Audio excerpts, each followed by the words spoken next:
प्यारे बुजुर्गों, माताओं, भाई और बहनों, हम सब यही चाहते हैं कि हमारी ज़िंदगी शांतिपूर्वक व्यतीत हो। हर एक इंसान चाहता है कि उसके घर बार में शांति हो, जहाँ वो रहता है वहाँ शांति हो, उसके देश में शांति हो और पूरी दुनिया में शांति हो। शांति को हम पाएं कैसे? हम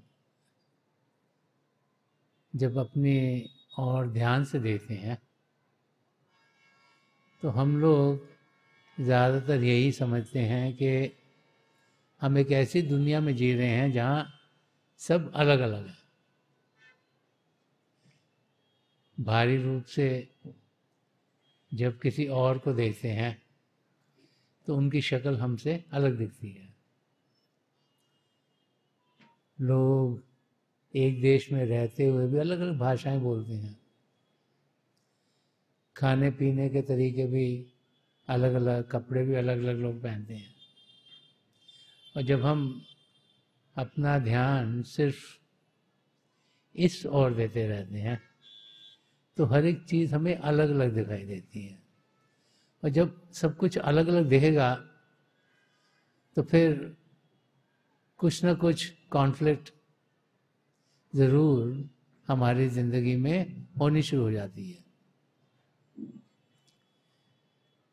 अलग अलग रूप में देखते हुए हमें समझना शुरू कर देते हैं कि अलग अलग लोगों की ज़रूरतें भी अलग अलग हैं। और ज़िंदगी में हम देखते हैं कि जब हम सब उस अंदाज से जीते हैं तो फिर हमारी ज़िंदगी हलचल से भरपूर रहती है। और जहाँ पर हलचल होगी वहाँ पर शांति कभी पाई नहीं जा सकती। तो महापुरुष जब भी इस धरती पर आए हैं वो बार बार बार हमें समझाते चले आए हैं कि हम अपने नज़रिए को बदलें। संदर्शन सिंह जी महाराज, जिन्होंने जिंदगी को बड़ी नज़दीकी से जाना, जिन्होंने अपनी ज़िंदगी में कई रोल्स किए, एक बच्चे का, एक फिर नौजवान का, फिर एक शादीशुदा होने का, फिर अपने बच्चे होने का, एक शिष्य की ज़िंदगी, और फिर जब परम संत कृपाल सिंह जी महाराज ने उन्हें अध्यात्म का कार्य बढ़ाने के लिए कहा सदगुरु के रूप में, तो संत दर्शन सिंह जी महाराज जिंदगी के कई पहलुओं से गुजरे थे और हर एक पहलू का अनुभव उन्हें पूरे तरीके से हुआ था। उनका हृदय बहुत विशाल था और उनका नजरिए एकदम साफ था, आध्यात्मिक नजरिए, ऐसा नजरिए जो कि हम सब का भी होना चाहिए। तो संत दर्शन सिंह जी महाराज, जिन्होंने बहुत कुछ हमारी जिंदगी के बारे में कहा, हमारी समझ के बारे में समझाया कि हम इस धरती पर जिस पर जी रहे हैं और जहाँ जहाँ भी हम जी रहे हैं, चाहे एक देश में जिए, दूसरे देश में जिए, चाहे एक धर्म को मान रहे हो चाहे दूसरे धर्म को मान रहे हो, कि हम जाने कि हम सब सही मायनों में अलग नहीं, लेकिन हम सब जुड़े हुए हैं, एक जैसे ही हैं। तो संत दर्शन सिंह जी महाराज ने एक जगह इसे बड़ा खोल के समझाया और इस शेर के जरिए समझाया है कि कैसे हम अनुभव कर सकते हैं कि हम एक ही हैं, कैसा हमारा नज़रिया होना चाहिए और कैसे वो इस जिंदगी को जो हम सब जी रहे हैं उसको कैसे संत दर्शन सिंह जी महाराज देखते थे।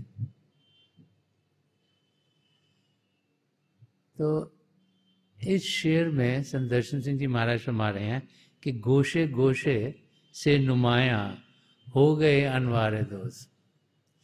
गोशे गोशा होता है हर एक कोने से, तो वो फरमा रहे हैं जैसे हम इस दुनिया में जी रहे होते हैं उसके हर कोने से कि गोशे गोशे से नुमाया। नुमाया होता है जैसे इल्यूमन होता है, जहाँ पर रोशनी आ जाती है, जहाँ पर सबको दिखना शुरू हो जाता है क्लियरली।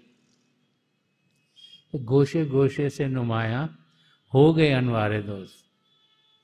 अनवारे दोस्त प्रभु को बता रहे हैं, पिता परमेश्वर जो रोशनी से भरपूर हैं, जो जहाँ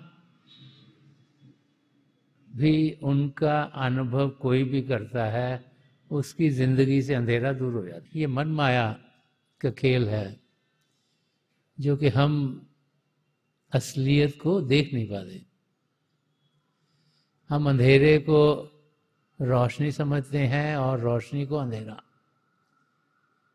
ये माया का जाल है जिसमें हम सब फंसे हुए हैं।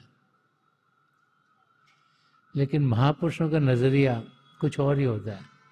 तो फरमा रहे कि गोशे गोशे से नुमाया हो गए अनवारे दोस्त। तो हमें समझा रहे हैं कि हर एक इस सृष्टि के कोने में प्रभु की रोशनी, प्रभु का अनुभव हम कर सकते हैं। वो हर जगह हैं, वो इंसानों में भी हैं और जानवरों में भी हैं, मछलियों में भी हैं, कीड़े मकोड़ों में भी हैं। वो कलियां जो खिलती हैं उनमें भी हैं, फूलों में भी हैं, जो झाड़ियां उनमें भी हैं और वृक्षों में भी हैं। वो पहाड़ों में भी हैं, समुद्र में भी हैं, वो आसमान में जो रेनबोज होती हैं उनमें भी हैं, जो सनसेट्स हैं उनमें भी हैं, सनराइजेस में भी हैं। जिसका नजरिया सही होगा, जिसका नजरिया आध्यात्मिक होगा, जिसका नजरिया रूहानी होगा, वो पिता परमेश्वर को हर जगह पाएगा। एक वाक़या है, एक टीचर थे, वो अपनी क्लास में उन्होंने जितने बच्चे थे सबको छोटा छोटा इंसेक्ट, एक कीड़ा छोटा सा दिया और कहा कि तुम इसे घर में ले जाओ। तो एक डब्बे में दिया, घर में ले जाओ और जहाँ भी रहते हो जाके ऐसी जगह ढूंढो जहाँ तुम्हें कोई देख ना रहा हो, वहाँ पर इस कीड़े को आप छोड़ देना। तो अगले दिन जब बच्चे वापस आए तो टीचर ने बच्चों से पूछा कि सबने कीड़े छोड़ दिए जो ऐसी जगह पर जहाँ कोई तुम्हें देख नहीं रहा था?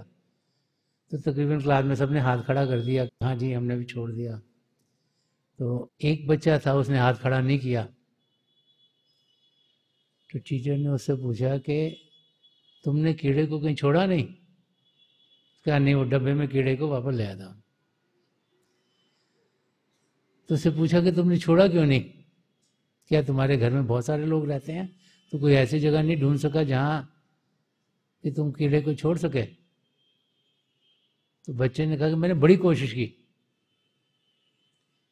मैंने अपने घर से बाहर जाकर पीछे बहुत सी झाड़ियाँ थी वहाँ सोचा कि वहाँ छोड़ दूंगा, लेकिन जब मैं वहाँ गया तो मुझे एक ख्याल आया और मैं छोड़ नहीं पाया। फिर उसने कहा कि मुझे लगा कि मैं यहाँ से दूर जाऊँ, बहुत दूर चला गया अपने घर से, एक बहुत अच्छा बगीचा था, मैं लगा चलो मैं यहाँ छोड़ दूंगा। मैं जब मैं वहाँ गया तो छोड़ने लगा तो मुझे ख्याल आया, तो मैं छोड़ नहीं पाया कीड़े को। फिर उसने कहा, मैंने सोचा चलो मैं घर में जाकर बाथरूम में छोड़ दूंगा। मैं घर में वापस आया, मैं बाथरूम में गया, मैंने दरवाज़ा बंद किया। अब मुझे लगा कि यहाँ पर मैं छोड़ दूंगा, लेकिन फिर मुझे ख्याल आया तो मैं छोड़ नहीं पाया। तो टीचर ने पूछा, क्या तुम्हें ख्याल आया कि बेटा तुम छोड़ नहीं पाए? तो उसने कहा कि मैं जहाँ भी गया मुझे लगा प्रभु तो देख रहे हैं, तो मैं कैसे छोड़ूं कीड़े को। तो ये नज़रिया जिसमें कि हम जाने कि कण कण में प्रभु बसे हुए हैं, वो हमें संत दर्शन सिंह जी महाराज समझा रहे हैं कि गोशे गोशे से नुमाया हो गए अनवारे। तो कह रहे हैं जो भी कोना है, हर एक कोना, हर एक से जगह, जो भी जगह तुम देख लो, उधर प्रभु की रोशनी, उनकी ज्योति वो सब जगह है। पिता परमेश्वर सब जगह दिख रहे हैं। और आगे फरमा रहे हैं अगली लाइन में कि जर्रा जर्रा दे रहा है मुद्दा ए दीदार दोस्त, कि हर एक जर्रा, हर एक एटम, हर एक छोटा सा पार्टिकल वो हमें दर्शा रहा है, हमें एक शुभ समाचार सुना रहा है कि पिता परमेश्वर के दर्शन हमें होंगे। ये बड़ी इंटरेस्टिंग लाइन है समझने की। हम लोग ऐसे ज़माने में रहते हैं जहाँ हम साइंस को बहुत मानते हैं। हम लोग ऐसे टाइम में जी रहे हैं जहाँ हम सोचते हैं हर एक चीज़ का हमें कोई रीज़न होना चाहिए ना, साइंस प्रूव करे हमें कि ये चीज़ ठीक है। तो इंटरेस्टिंग है कि ये चीज़ें जो कई साल पहले संत दर्शन सिंह जी महाराज ने कही, और वो जो कुछ संत महापुरुष 500 साल पहले, 1000 साल पहले, 2000 साल पहले कह गए हैं, वो तब भी सच थी, आज भी सच हैं और सदा के लिए सच रहेंगी। और जैसे जैसे साइंस की तरक्की होती है वो भी इन चीज़ों को प्रूव कर दी जा रही है। जब मैं स्कूल में पढ़ता था और कॉलेज में पढ़ता था तो साइंस में यही समझाया जाता था कि जो मैटर है ये मॉलिक्यूल्स, इलेक्ट्रॉन्स, प्रोटॉन्स के बने हुए हैं। मॉलिक्यूल में एटम्स होते हैं, उनमें इलेक्ट्रॉन, प्रोटॉन, न्यूट्रॉन, इतना ही समझ थी। और वही समझ हमें दी जाती थी और यही समझाया जाता था कि छोटे छोटे पार्ट सॉलिड हैं। जैसे कोई भी छोटा छोटा आप चीज़ लो आपको सॉलिड लगता है। लेकिन आजकल जैसे जैसे साइंस की तरक्की हुई, जैसे उनकी मशीनरी बढ़ी, मैग्नीफिकेशन बढ़ी, वो ज़्यादा चीज़ें समझना शुरू है, उन्होंने रियलाइज़ करा कि कुछ सॉलिड है ही नहीं। प्रोटॉन्स, इलेक्ट्रॉन्स, न्यूट्रॉन्स होते थे, उनको भी उन्होंने तोड़ा कि उनके अंदर कोई बोलते हैं 12 क्वार्क्स हैं, कोई पार्टिकल्स बोलते थे। और एक पार्टिकल बहुत सालों के लिए उनको समझ नहीं आया, उसका नाम उन्होंने गॉड पार्टिकल रख दिया था। जब 8-10 साल पहले में उनको अब समझ में आया वो क्या है। तो अब साइंटिस्ट इस नतीजे पे पहुंचे हैं कि छोटे से छोटे चीज़ में भी हलचल है। तो संत दर्शन सिंह जी महाराज समझा रहे हैं कि जर्रा जर्रा दे रहा है मुद्दा है दीदारे दोस्त। वो कह रहे हैं ये जो छोटा सा पार्टिकल है ना, शुभ समाचार दे रहा है। वो समाचार क्या है कि प्रभु के हमें दर्शन होंगे। अगर ये चीज़ हमें समझ में आ जाए तो जिंदगी में कहीं पे लड़ाई झगड़ा हो ही नहीं सकता। ये समझे, हर एक चीज़ में से हमें यही आवाज़ सुनने को मिल रही है, यही मैसेज मिल रहा है कि प्रभु के दर्शन होंगे, प्रभु के दर्शन होंगे, प्रभु के दर्शन होंगे। उसके अंदर तो फिर किसी से किसी का झगड़ा हो ही नहीं सकता। अगर हमें ये मालूम हो कि पिता परमेश्वर हमारे अंग संग हैं, हर समय हमारे आस पास हैं, तो हम बड़ी इज्जत से, बड़े प्यार से किसी और से बातचीत करेंगे। एक वाक्य एक संत महापुरुष का है, वो सड़क पे जा रहे थे, एक उनका शिष्य साथ में था, और जैसे जा रहे थे तो शिष्य बड़ा केयरफुल था कि संत जी के सामने कोई ना आए, रास्ते में कोई आता उसको धिक्का मार के इधर कर दिया, उधर कर दिया, रास्ता खोल दिया, कि उसको लगा कि भाई संत जी को तकलीफ ना हो। तो चल रहा था साथ में उनके, लेकिन कभी इसको कहे इधर हो जाओ, उधर हो जाओ, और सबको अलग अलग दूर दूर कर रहा था। तो जैसे ही आगे गए तो कुत्ता आया, भौंकना शुरू हो गया।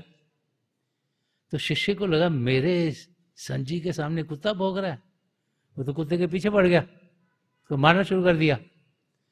तो संत जी ने कहा रुको रुको, क्या कर रहा है तुम? कह रहा नहीं नहीं देखो ये क्या भौंकता जा रहा है, भौंकता जा रहा है, इसको समझ नहीं आ रही कि आप कौन है, तो ये कहीं और जाए।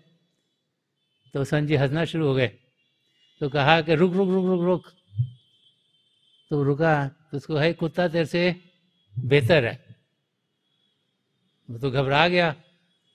वो कुत्ता जो भौंक रहा था उसको लगा संजय ने कहते मेरे से बेहतर है, तो एकदम चौकन्ना हो गया। तो संजय ने कहा कि देख ये जो कुत्ता है ये ना एक ही तरीके से सबसे बिहेव करता है, जो भी इसके सामने उसके सामने भोगता है, इधर भी भोगता है, उधर भी भोगता है, उधर भी भोगता है, कोई भी आ जाए भोगता रहता है, एक ही तरीके से ये अपनी जिंदगी गुजारता है। लेकिन तू क्या कर रहा है कि मेरे लिए तो तू बड़ा प्यार से और आदर से मेरे लिए बातचीत करता है, लेकिन मैंने देखा रास्ते में जो भी है किसको तू कहता है इधर हो जाओ उधर हो जाओ, किसको धिक्का मार देता है, किसको रोक देता है, किसको ऊंचा बोल देता है। तो समझ हमारी वो होनी चाहिए जिसमें कि हम जाने कि हम सब एक ही हैं, यही महापुरुष हमें बार बार बार समझाते चले जाते हैं। तो संत दर्शन सिंह जी महाराज हमें इस शेर के जरिए यही समझा रहे हैं कि जर्रा जर्रा दे रहा है मुद्दा है दीदारे दोस्त, कि अगर हम असलियत से देखेंगे, अगर हम आध्यात्मिक आंख से देखेंगे, तो हमें कोई बाहर का रूप दिखाई नहीं देगा। जो असलियत है, जो हम सबके अंदर है, उसके हम दर्शन करेंगे, और वो असलियत शरीर में नहीं आत्मा में है। तो किसी और के अंदर आत्मा के दर्शन करने से पहले हमें अपने अंदर आत्मा के दर्शन करने हैं।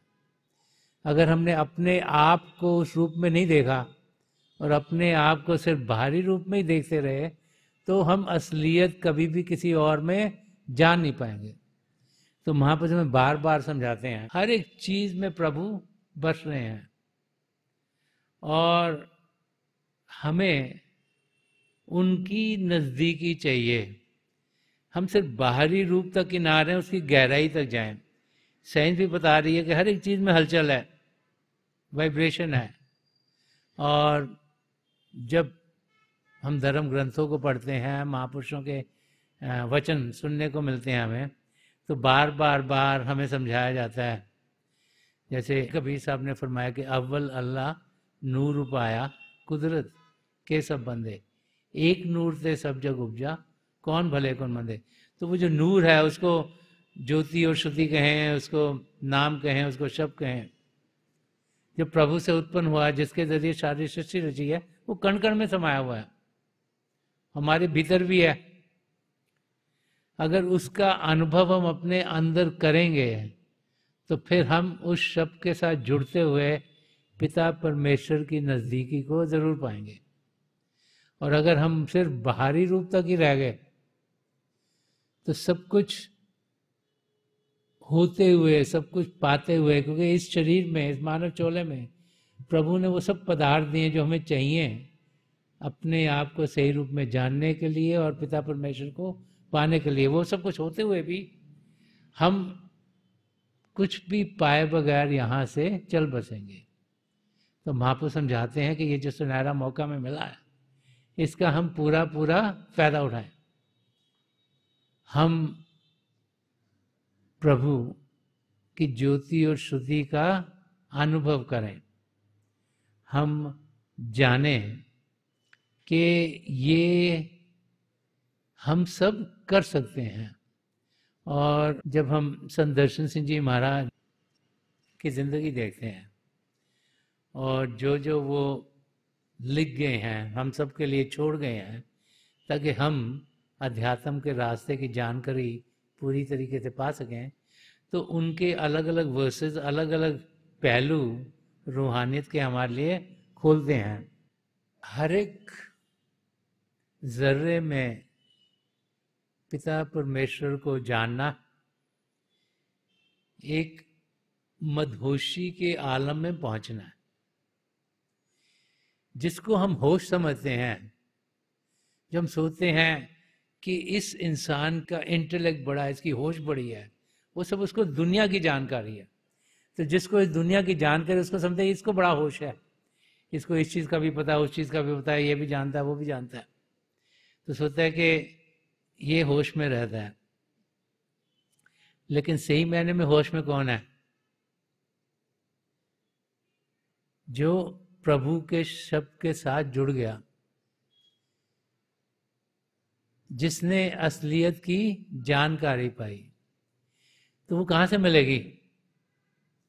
किसी पूर्ण महापुरुष के चरण कमलों से। तो संत दर्शन सिंह जी महाराज ने एक जगह फरमाया कि उनकी जो विजन है, जो उनकी रूहानी आंख है, जो उनकी आध्यात्मिक आंख है, वो जागृत कहाँ से हुई?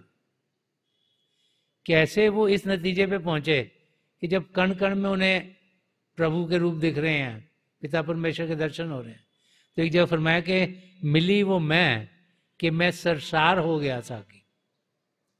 तो साकी अपने सदगुरु हजूर बाबा सावन सिंह जी महाराज, परम संत कृपाल सिंह जी महाराज के लिए कह रहे हैं कि जो कुछ उन्हें उन दोनों महापुरुषों से मिला, जो उनकी नजरों से मिला, ये बाहर की, मैं बाहर की शराब की बात नहीं कर रहे, ये रूहानी शराब की बात कर रहे हैं, आध्यात्मिक सुरा, जिससे कि हमारा ध्यान अंदर की दुनिया में बढ़ता है, जिससे कि हम असलियत की ओर बढ़ते हैं, जिससे कि हम जान पाते हैं कि हम एक आत्मा हैं, हम परमात्मा का अंश हैं। तो फरमाने के मिली वो मैं कि मैं सरसार हो गया साकी, हर आदमी से मुझे प्यार हो गया साकी। तो फरमा रहे हैं कि जो मेरी रूहानी नज़र, जो मेरा ये 10वां द्वार, ये शिव नेत्र मेरे सदगुरु की दया मेरे से खुला और फिर मुझे मदद मिली, मैं अंदर की दुनिया में बढ़ता गया अपने सदगुरु की मदद से, उसने मुझे ये अनुभव करा दिया कि हर आदमी से प्यार हो गया साथी, कि हर एक इंसान अपना ही है, कोई अलग नहीं, और वो इंसान के वो प्रभु का रूप है। और प्रभु का प्यार जो हम अंदर की दुनिया में पाते हैं, उसका जब हमें अनुभव होता है, तो सही मायनों में हम अपने आप को आत्मिक रूप में देखना शुरू कर देते हैं, और फिर जिससे भी मिलते हैं उनको भी हम उसी रूप में देखते हैं। जब हमें अपना कनेक्शन पिता परमेश्वर के साथ जुड़ता हुआ दिखाई देता है, मिलता हुआ दिखाई देता है, तो हमें ये अनुभव हो जाता है कि जैसे हम प्रभु के दर्शन अपने अंदर कर पा रहे हैं, वैसे बाकी भी सब प्रभु के साथ जुड़े हुए हैं, उनसे दूर नहीं।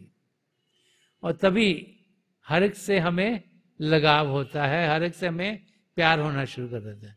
इसीलिए अगर हम परम संत कृपाल सिंह जी महाराज और दयालपुर संत दर्शन सिंह जी महाराज, जब इनकी जिंदगी को देखते हैं, तो इनकी जिंदगी हम सब के लिए थी। वो हर समय हमारे दुख दर्दों को दूर करने के लिए तैयार होते थे। हम जब भी उनके पास जाते थे, चाहे किसी भी तकलीफ में हो, उनसे थोड़ी देर मिलने के बाद ही ऐसे लगता था कि तकलीफ दूर हो गई है, क्योंकि वो उसे हर लेते थे। और वो ऐसा क्यों कर पाते थे? क्योंकि उनका अपना शिव नेत्र खुला हुआ था, वो अपने सदगुरु की मौज में, प्रभु की मस्ती में जी रहे थे, प्रभु से एक में थे। और वो अनुभव महापुरुष कहते चले आए हैं, हम सब भी कर सकते हैं। संत कृपाल सिंह जी महाराज बहुत बारी फरमाया करते थे, what one man can do so can another, कि जो एक इंसान कर सकता है वो दूसरा भी कर सकता है। फर्क क्या है कि हिम्मत कितनी है हमें। जब महापुरुषों की जिंदगी देखते हैं तो हम देखते हैं कि उनका लगाव सिर्फ इंसानों से नहीं, आदमियों से, जानवरों से, कईयों से होता था। महात्मा गौतम बुद्ध की जिंदगी का वाक़या है। एक बार वो दरिया के आसपास सैर कर रहे थे, चल रहे थे, तो उन्होंने देखा कि एक मछुआरा जाल फेंक रहा था पानी में, उनमें मछलियाँ पकड़ी थी, तो वहाँ उनको एक टब में फेंक रहा था जिसमें कोई पानी नहीं था। तो उन्होंने देखा कि मछलियाँ तो बड़ी तड़प रही हैं, तो उससे पूछा कि तुम क्या कर रहे हो? उनके माँ बाप नहीं चाहते थे वो ज़्यादा आम चीज़ें देखें जब वो छोटे थे, तो उनकी ज़िंदगी बड़ी प्रोटेक्टिव थी, उनको कोई बाहर से कनेक्शन बहुत कम था, तो कभी कभी वो अकेले कहीं जा पाते थे। तो यहाँ जब उन्होंने उस मछुआरे से पूछा क्या करते मछलियों से, तो उसने कहा मैं इनको ले जा के बाज़ार में बेचूंगा। तो उन्होंने अपनी रिंग उतारी, उसको दी कि ये ले लो, ये मैं खरीद लेता हूँ। तो मछुआरा तो खुश हो गया कि भाई मुझे जाना नहीं पड़ेगा और बेचना नहीं पड़ेगा कहीं और, मेरा यहीं सब कुछ बिक गया। तो उन्होंने सारी मछलियाँ लेके पानी में डाल दी। तो हैरान हो गया वो कि ये क्या करा। उन्होंने पूछा आपने ये क्यों करा है? तो उन्होंने कहा कि मैंने तुमसे खरीद ली तो मेरी मर्जी, मैं जो मर्जी करूं। तो मैंने पानी में डाला कि पानी में जाएंगी, पानी के बगैर जी नहीं सकती, यहाँ तो तड़प तड़प के मर जाएंगी। और चले गए वापस। तो मछुआरा भी सोचना शुरू हो गया कि वो कैसी जिंदगी जी रहा है। और जैसे वाक़या सुनाई जाता है, उसने वो रिंग उठा के दरिया में फेंक दी। तो महापुरुष जानते हैं कि हर एक जीव में एक आत्मा है, वो आत्मा प्रभु का अंश है, और वो चाहते हैं कि हम भी ऐसी जानें और हम भी अपनी जिंदगी ऐसी गुजारें ताकि हम किसी जीव को कोई दुख दर्द ना दें। हम जाने कि प्रभु हम सब में बस रहे हैं और इस सृष्टि के हर एक कोने में पिता परमेश्वर हैं, और वो चाहते हैं कि हम भी वो अनुभव कर पाएं। और वो समझाते हैं कि वो अनुभव तब होगा जब कि हमारी जो असली आँख है वो खुलेगी। एक तो ये बाहरी आँखें हैं जिससे हम बाहर की दुनिया की चीज़ें देखते हैं, एक हमारा ये अंदरूनी आँख है, इसे शिव नेत्र कहें, 10वां द्वार कहें, सिंगल या थर्ड आई कहें, सीट ऑफ द सोल कहें। जब ये खुलती है, ये खुलती तब है जब किसी पूर्ण महापुरुष की नजर करम हम पर पड़ती है। वो अपनी कमाई का कुछ हिस्सा में देते हैं और इस आँख को खोलते हैं ताकि हम फिर अंदर की दुनिया में बढ़ पाएं। वो दुनिया जो प्रेम से भरपूर है, वो दुनिया जो शांति से भरपूर है, वो दुनिया जिसमें बढ़ते ही हम असलियत की जानकारी पाना शुरू कर देते हैं। तो बार बार बार महापुरुष समझाते हैं कि भारी रूप से हम अलग अलग हो सकते हैं और हमारे तरीके पिता परमेश्वर को पाने के भी अलग अलग हो सकते हैं, लेकिन पाना तो उस प्रभु को ही है। हम लोग सोचते हैं हमारा तरीका बहुत अच्छा है, किसी और का शायद अच्छा नहीं, और इसीलिए लड़ाई झगड़े हो जाते हैं, इसीलिए टेंशन होती है, इसीलिए कॉन्फ्लिक्ट होती हैं दुनिया में, कि हर एक आदमी सोचता है कि मेरा तरीका बहुत सही है, किसी और का तरीका शायद सही नहीं। और यही है प्रोसेस, ये घरों में भी ऐसे होता है। कोई सोचता है, जो चाहे बड़ा हो या छोटा हो, कि मुझे सब कुछ समझ है, बाकियों को वो अपना समझाने की कोशिश करता है, क्योंकि उसे समझ में नहीं आता कि दूसरों को समझ क्यों नहीं आ रहा। ऐसे ही काम पर होता है, जिसकी पोजीशन जैसी है वो सोचता है मुझे बहुत कुछ आता है, और जो बाकी मेरे लिए काम करें इनको कुछ नहीं आता। और ऐसे ही सिटीज़ में और देश में और पूरी दुनिया में होता है। हर एक इंसान सोचता है जैसे हम कर रहे हैं हमारा सिस्टम बहुत अच्छा है, दूसरे का शायद अच्छा नहीं। और जब हम प्रभु को पाने के लिए कदम बढ़ाते हैं तो भी हम लोग सोचते हैं कि हमारे धर्म से अच्छा कोई धर्म नहीं है। तो संत दर्शन सिंह जी महाराज ने बड़े प्यार से इसे समझाया कि हम जाने कि हर एक धर्म का मकसद क्या है, प्रभु को पाना। तो प्रभु यहाँ है, चाहे यहाँ से जाओ, चाहे यहाँ से जाओ, चाहे यहाँ से जाओ, चाहे यहाँ से घूम के आओ, जहाँ से मर्जी आओ, पाना तो प्रभु को ही है। तो फरमाते हैं कि अपने ही दोस्त की तो हैं जितनी है ये निशानियाँ। वो फरमा रहे हैं जितने भी धर्म स्थान हैं वो प्रभु की याद में बने हुए हैं। वहाँ हम जाते हैं तो हम पिता परमेश्वर को ही याद करते हैं वहाँ जाके। तो पिता परमेश्वर जिसको दोस्त कहा हुआ है कि अपने ही दोस्त की तो हैं जितनी है ये निशानियाँ, दैर मिले तो सर झुका, काबा मिले सलाम कर। क्या मतलब है कि उनको हम इज्जत से मिलें, चाहे हम उस धर्म के हों चाहे ना हों, लेकिन हम जाने कि वो जो स्थान है वो प्रभु को याद करने के लिए है, प्रभु को जानने के लिए है, प्रभु को पाने के लिए है। तरीका अलग हो सकता है, भाषाएं अलग हो सकती हैं, और कैसे हमने प्रभु को पाना है वो अलग हो सकता है, और वहाँ के रिचुअल्स अलग हो सकते हैं, लेकिन मकसद है प्रभु को पाना। तो हम कहीं भी हों हम इज्जत से वहाँ पर रहें कि दैर मिले तो सर झुका, दैर मंदिर को कहा जाता है, और काबा मिले सलाम कर। तो जैसे जैसे वहाँ के मान्यता है उस लिहाज से इंसान रहे और जाने के हर एक धर्म स्थान प्रभु को पाने का एक चिन्ह है, प्रभु की ओर ध्यान करने का एक रास्ता है, और हम में हर एक के लिए इज्जत होनी चाहिए। लेकिन उस नजरिए पे तब पहुंचते हैं जब हम अपने आप को प्रभु से एक में समझते हैं। अगर हम अपने आप को प्रभु से अलग समझेंगे, क्योंकि हम सोचें कि हम तो देखने में अलग हैं, हम तो बड़े छोटे से हैं, पिता परमेश्वर तो सारी सृष्टि रचे हुए हैं, हम उन्हें कैसे जानेंगे, कैसे पहचानेंगे, तो हम कभी भी उनके नजदीकी नहीं पा सकते। लेकिन हम अगर सोचें कि अगर एक महासागर है जो पिता परमेश्वर है, उसमें कितनी बूंदें होंगी, हम उनसे एक बूंद हैं, तो जब तक बूंद महासागर में रहती है महासागर का असर उसमें होता है। अगर बूंद अलग हो गई तो उसका कोई वजूद नहीं। तो हमें हमारी आत्मा जो 84 लाख जियाजून में भटक रही है, वो जो प्रभु से दूर हो गई है, उस आत्मा उस बूंद को प्रभु में जोड़ना है, मिलाना है, और उसको मिलाने के लिए हमें ये मानव चोला मिला है। तो महापुरुष बार बार बार हमें यही समझाते हैं कि हम कदम बढ़ाएं असलियत की ओर, हम जानकारी पाएं असली दुनिया की, कि इस जहां के आगे जहां और भी हैं। हम ये ना सोचें कि जो हम ये मन इंद्रियों के घाट पर जी रहे हैं, आंखों से जो दिखता है, कानों से सुनता है, जबान से चखते हैं, और जितने भी इंद्रियां हैं जिसके जरिए हम इस दुनिया में इंटरैक्ट करते हैं, कि सिर्फ वही है, उसके आगे ही बहुत कुछ है। वो तब अनुभव होगा जब ये शिव नेत्र खुलेगा, और शिव नेत्र तब खुलेगा जब किसी पूर्ण महापुरुष की तवज्जो मिलेगी, और वो तब मिलेगी जब पिता परमेश्वर चाहेंगे कि हम वहां पहुंचे। सारा खेल प्रभु की रजा में है। तो वो इंसान जो प्रभु की रजा में जीता है, जो कहते हैं तेरा भाना मीठा लगे, वो अपनी मंजिल तक पहुंच सकता है। और जो कहता है कि मेरा भाना मीठा लगे, वो कभी पहुंचेगा नहीं वहां। तो हम अगर प्रभु की रजा में जिएंगे, उनकी मौज में जिएंगे, तो हम देखेंगे हमारी तरक्की पिता परमेश्वर की ओर तेजी से होगी। प्रभु हमसे बहुत खुश हैं। हम लोग सोचते हैं प्रभु हमसे नाराज हैं। हम लोग सोचते हैं मुझे ये तकलीफ हो गई, और प्रभु हमसे बड़े नाराज हैं, हमारी ओर ध्यान नहीं दे रहे, पता नहीं कहाँ पे बिजी हैं। हम सोचें प्रभु हमसे बहुत खुश हैं, अगर खुश नहीं होते तो इतनी 84 लाख जियाजून ने समझ लो कितनी आत्माएं फटी हुई होंगी।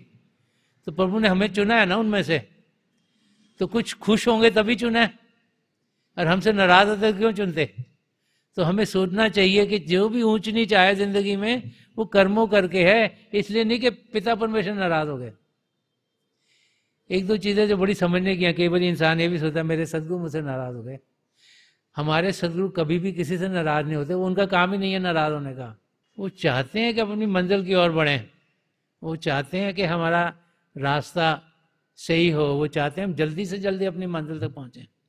तो और प्रभु तो हमसे बहुत खुश है, नहीं तो हम कभी इस चोले में आते ही नहीं। तो हमें ये जानना चाहिए कि अगर तकलीफ आ गई तो चली जाएगी, उनकी मौज में जिए, जाने कि वो हल हर एक तकलीफ का हमें दे देंगे, और हम अपनी मंजिल की ओर कदम बढ़ाएं। संत कृपाल सिंह जी महाराज फरमा गए कि if you love me keep my commandments, के अगर आप मुझसे प्रेम करते हो तो मेरा कहना मानो। तो उनका कमांडमेंट क्या थी कि भजन करो, सिमरन करो, एक बनो, नेक बनो, नेकी का रास्ता इख्तियार करो, और प्रभु से एकता पाओ। तो प्रभु से एकता कब पाएंगे? जब अंदर की दुनिया में बढ़ेंगे, जब अभ्यास करेंगे। तो अभ्यास करना बहुत ज़रूरी है अपनी मंजिल को पाने के लिए। बाकी सब चीज़ें उसके बाद आनी चाहिए। सबसे ज़रूरी है कि भजन अभ्यास करें, सबसे ज़रूरी है कि हम अंदर की दुनिया में बढ़ पाएं, और सबसे ज़रूरी है कि हम अपने आप को और शांत कर पाएं। शांति हमारे भीतर है, क्योंकि पिता परमेश्वर हमारे अंग संग हैं। हम उस शांति को पा सकते हैं तब पाएंगे जब अंदर की दुनिया में बढ़ेंगे। इसीलिए बाहर की हलचल बंद हो, इसीलिए समझाया जाता है कि जब हम अभ्यास करने बैठें तो हम पूरी कोशिश करें कि ऐसी जगह ढूंढें जहाँ शोरगुल नहीं हो रहा, क्योंकि शोरगुल होगा तो ध्यान बाहर की ओर जाएगा। तो जब हम ऐसी जगह ढूंढेंगे जहाँ शोरगुल नहीं हो रहा, और अपनी आंखें बंद करेंगे और बैठेंगे तो फिर हम अंदर में अपने सदगुरु की मदद से अंदर की दुनिया में जा सकते हैं।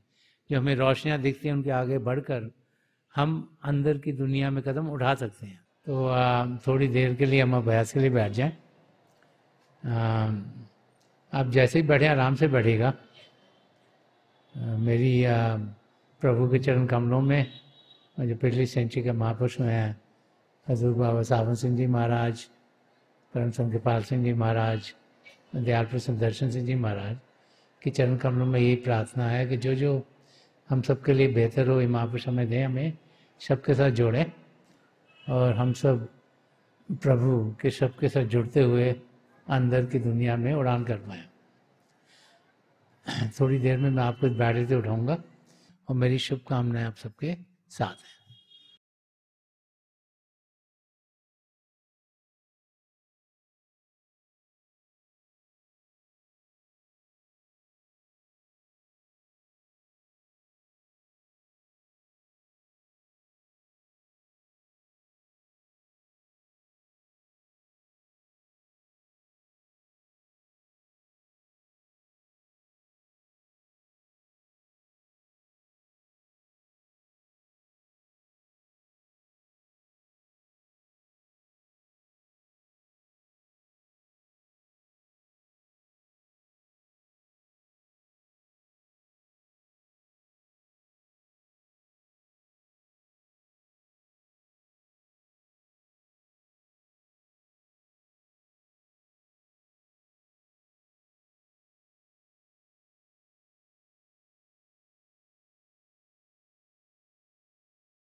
छोड़ दीजिए जी, please leave off, please leave of.